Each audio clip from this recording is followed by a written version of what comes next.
Ahora vamos a continuar con una última teoría que nos permite a nosotros determinar la posibilidad de falla de materiales que tengan una característica particular.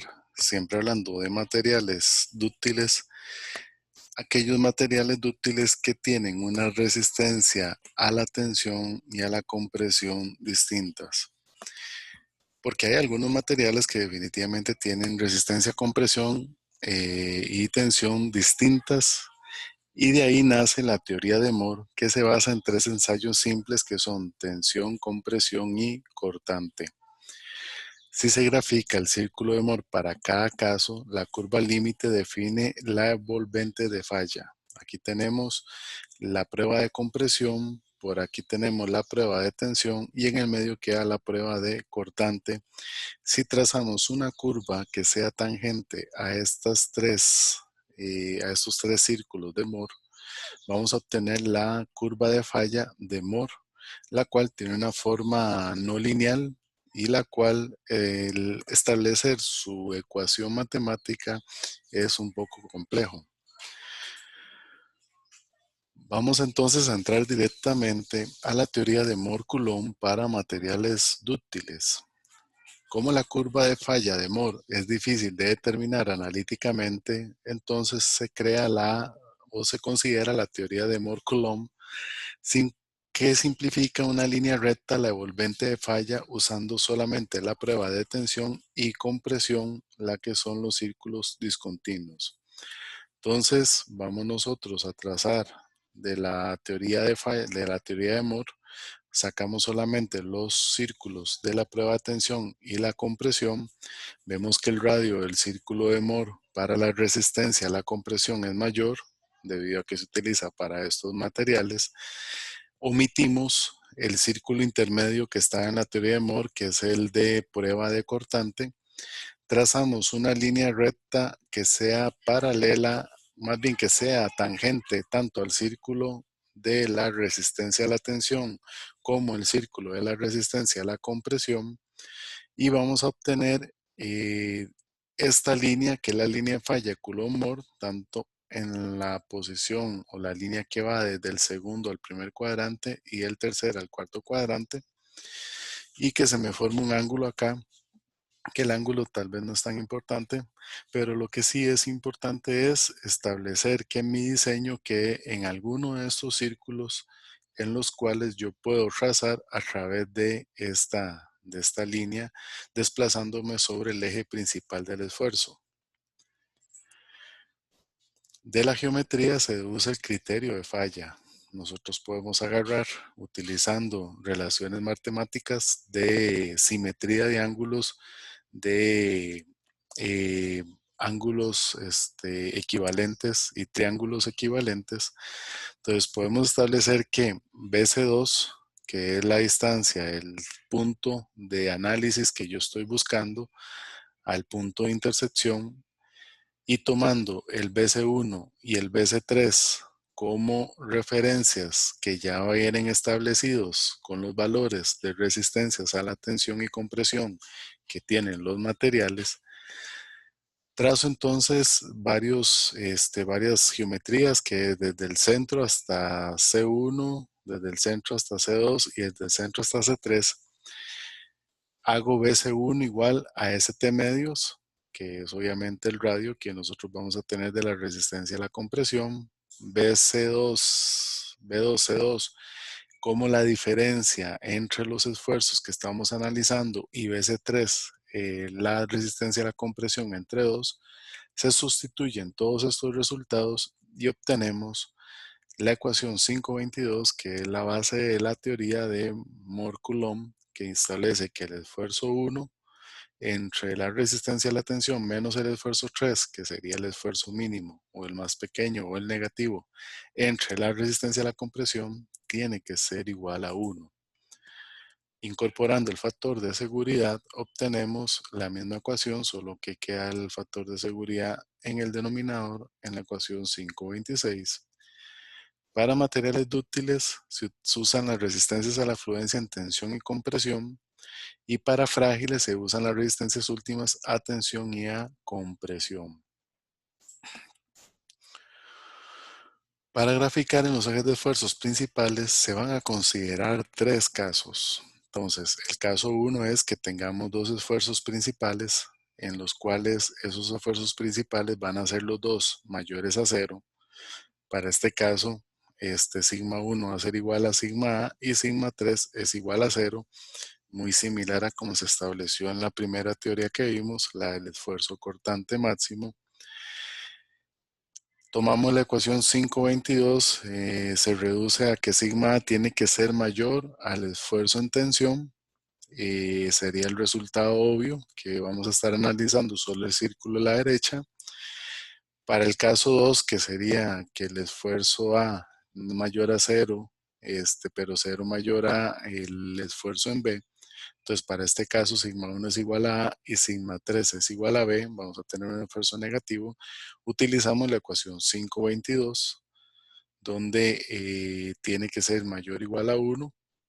Y para el caso 3, que tengamos solo esfuerzos negativos, entonces se va a tomar como sigma 1 igual a 0, sigma 3 igual a sigma B, y la ecuación 522 se va a reducir a que sigma B tiene que ser menor o igual a la resistencia a la compresión negativa.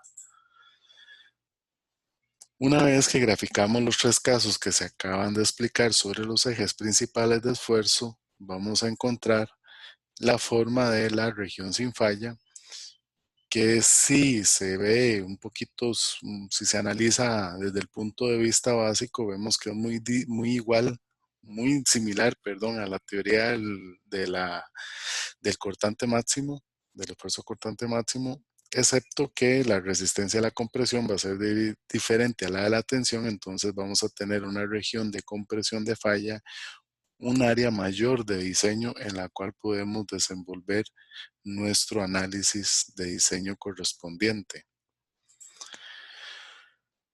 Si intersecamos la línea de carga de cortante puro con la línea de falla para determinar la resistencia cortante, entonces, ya que la línea de falla es función de las resistencias de tensión y compresión, la resistencia cortante es también función de estos términos. Entonces, podemos deducir que el SSY va a ser igual al SYT más el YSCC más la sumatoria de esos dos, que es toda raíz a la ecuación 527, para incluir el cortante en nuestro análisis de diseño para este tipo de materiales.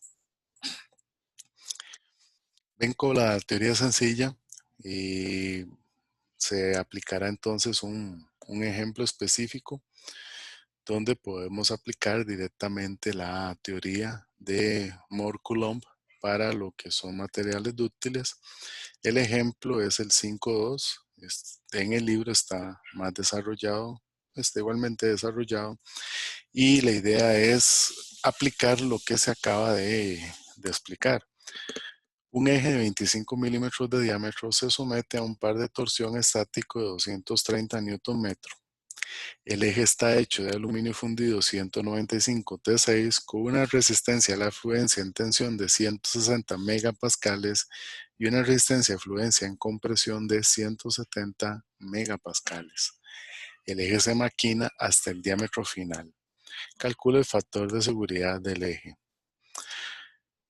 Muy bien, entonces aquí tenemos la diferencia en tensión y compresión que tiene este material en sí. Algunos materiales ustedes pueden identificar esa diferencia en los apéndices cuando vienen los diferentes valores. Cuando no se incluye la resistencia a compresión,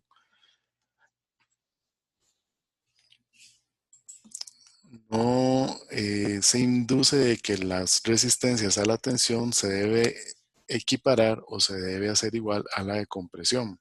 Siempre que un material tenga esa diferencia entre esas dos resistencias, se va a colocar explícitamente en la tabla el valor de cada una. Nos dan un par de torsión. Los pares de torsión van a provocar un esfuerzo cortante. Para determinar el esfuerzo cortante máximo se utiliza la teoría del capítulo 3, donde ese cortante va a ser 16 veces el torque aplicado entre el J, el momento polar de inercia. Ya esta ecuación está reducida, entonces se sustituyen los datos y se obtiene que el esfuerzo cortante máximo va a tener un valor de 75 megapascales. No tenemos esfuerzos principales, entonces se asume en verdad que los esfuerzos principales van a ser el cortante aplicado al ser un eje. Vamos a tener en un punto específico, en un momento dado, vamos a tener 75 megapascales positivos y en el otro lado vamos a tener menos 75 megapascales. En este caso van a ser del negativo, lo cual hace que los esfuerzos principales ordenados van a ser sigma 1 igual 75, sigma 2 igual a 0 y sigma 3 menos 75 megapascales. Utilizando la ecuación 526 se sustituyen los valores con las diferentes resistencias dadas en el problema y se obtiene la respuesta. Si se utiliza la ecuación 527, que es específica para cortante, entonces se utilizan los esfuerzos cortantes. A esos esfuerzos cortantes se saca el SSY, que da 82.4.